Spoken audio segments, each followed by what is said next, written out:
It has been cold this February, and it's certainly not the ideal time to go for a swim in Kentucky Lake. But people from all over western Kentucky jumped in for the Polar Plunge in support of Special Olympics. Last year, there were 500 plungers, raising $95,000 for the Games. This year, we joined the plungers at Kentucky Dam Village and cheered them on while they were freezing for a reason.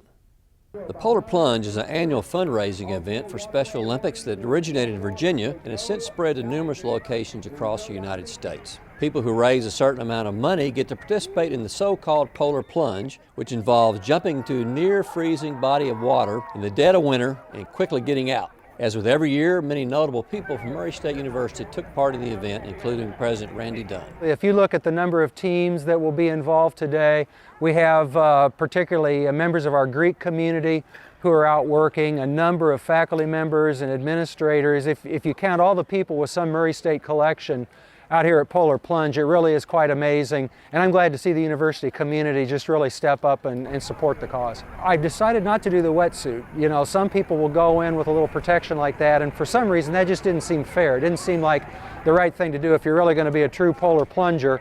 Probably the best piece of advice I heard was not to jump out too far, because you've got to get back to the dock. So just kind of do the pencil dive, straight down, close to the dock, get out as soon as possible, and then go find something to warm you up. Having judged the contest last year, Dr. Dunn was persuaded to actually do the plunge this year by Cammie Kane, a staff member at Murray State.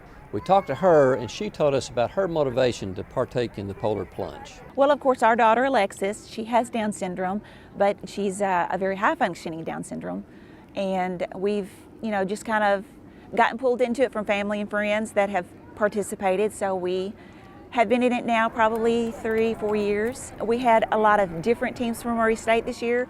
We had several of the fraternities, sororities, different organizations, staff members, faculty members. Tab Brockman, who's the Parks Director for Murray-Callaway County Parks, also participated in the Polar Plunge this year.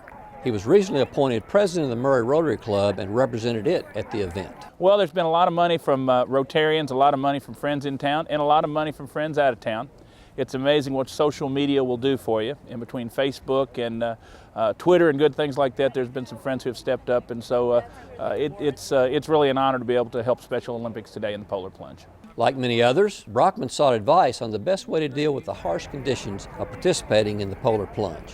The best advice I've gotten is do not do a cannonball, do not jump out far from the bank, jump in, jump out, because that 10 to 15 foot that you get away seems like a mile and a half before you get back to the planks. Dr. Don Robertson is the Vice President of Student Affairs for Murray State. Much like Dr. Dunn, he got coerced into partaking in the Polar Plunge this year.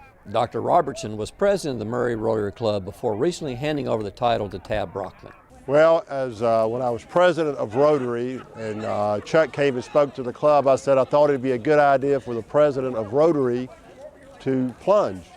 Of course, I was outgoing president then, so it seemed like a good idea, but Tab made the challenge that he would plunge if we raised a certain amount, that if we topped that, I would plunge also. So fortunately for Special Olympics, we raised a lot of money. Unfortunately for me, we raised a lot of money. Right after the plunge took place, we caught up with Tab Brockman and Dr. Dunn a second time to find out their thoughts on what they just accomplished. You come up and there's crystals on you. It feels like there's something on you, doesn't it? Yeah, cold. Yeah. Well, it's a good thing it's very quick, but there were actually ice crystals in that water. I had not expected that. It's like you kind of dropped into a mixed drink and were floated around, but it was good and for a good cause. I survived, so I'm ready to go next year.